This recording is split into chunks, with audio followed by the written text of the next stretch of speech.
नमस्कार, आप देख रहे हैं स्वाभिमानी न्यूज। मैं हूं आपके साथ अक्षिता मौर्य। आइए रुक करते हैं फटाफट खबरों की ओर।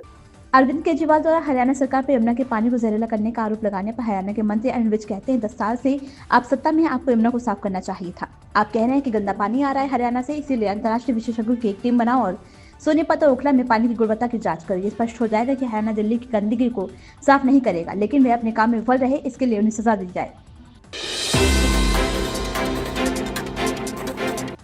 चीन के एआई डेवलपर डिप्सिक के वैश्विक शेयर बाजार में बड़ा भूचाल आ गया है। इसके असर से दुनिया के 500 सबसे अमीर लोगों ने सोमवार को कुल 108 अरब डॉलर का नुकसान झेला। इसमें एनवीडिया के को-फाउंडर जेनसेन हुआंग का भी नाम शामिल है। साध्वी अनुपीड़न केस में सुनालिया जेल में सजा काट रहे सिरसा डेरा प्रमुख 9वीं बार पैरोल पर जेल से बाहर आ गए हैं। दिल्ली चुनाव से पहले राम रहीम को 30 दिन की पैरोल मिल गई है। राम रहीम रोहतक जेल से सिरसा के लिए रवाना हो गए हैं। हरियाणा के सीएम नैब सिंह सैनी का कहना है, आरोप लगाना और फिर भाग जाना अरविंद केजरीवाल की आदत और सोच है। मैंने कहा था कि अरविंद केजरीवाल अपने मुख्य सचिव को भेजा है और मैं अपने मुख्य सचिव से गुणवत्ता की जांच करने के लिए कहूंगा। मैं आज आपने क्वेश्चन रेज किया है ये, और उनकी फितरत भी है, उनकी सोच भी है, आरोप लगा करके भाग जाओ। एक कहावत है कि थुक्को और भागो। विक्की कौशल इन दिनों अपनी फिल्म छावा की रिलीज के लिए तैयार है। ये 14 फरवरी 2025 को सिनेमाघरों में रिलीज होगी। उनकी आने वाली पौराणिक फिल्मों में महतवार भी शामिल है। विक्की की फिल्म महतवार की आधिकारिक घोषणा नवंबर 2024 में की गई है।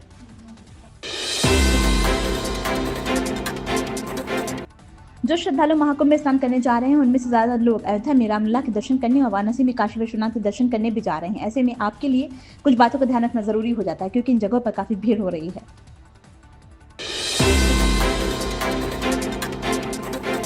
Utkarsh Odisha make in Odisha enclave 2025 में पीएम मोदी ने कहा, मुझे बताया गया है कि उड़ीसा के इतिहास का सबसे बड़ा निवेशक शिखर सम्मेलन है। 5 से 6 गुना अधिक निवेशक इसमें भाग ले रहे हैं। मैं उड़ीसा सरकार को बधाई देता हूं। इसके लिए मेरा मानना है कि पूर्वी भारत देश का विकास इंजन है और उड़ीसा इसका एक महत्वपूर्ण हिस्सा है। मुझे बताया गया है कि ये उड़ीसा में अब तक की सबसे बड़ी बिजनेस समिट है।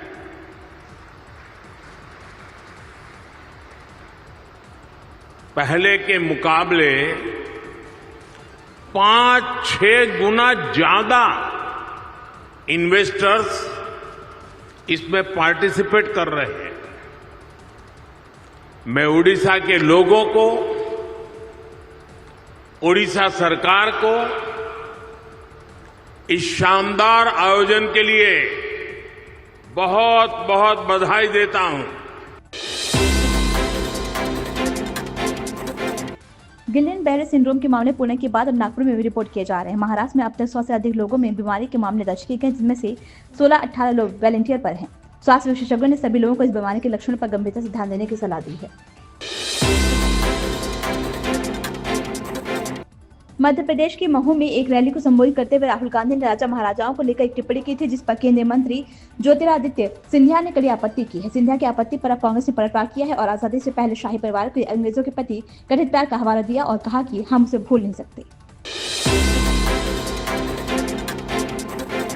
कांग्रेस के राष्ट्रीय अध्यक्ष मल्लिकार्जुन खड़गे के बयान पर बीजेपी सांसद प्रवीण खंडेलवाल का कहना है कि उनके बयान से देश के करोड़ों हिंदुओं की आस्था को ठेस पहुंचेगी। उन्होंने कहा कि इन सब से हमें गरीबी से छुटकारा नहीं मिलेगा। महाकुंभ में लोगों की भीड़ उमड़ने की उम्मीद थी, जिससे करीब 2 लाख करोड़ रुपए की कारोबार होने की संभावना है। देखिए, खड़गे जी का जो बयान है वो देश के करोड़ों हिंदुओं की आस्था पर एक गहरी चोट है।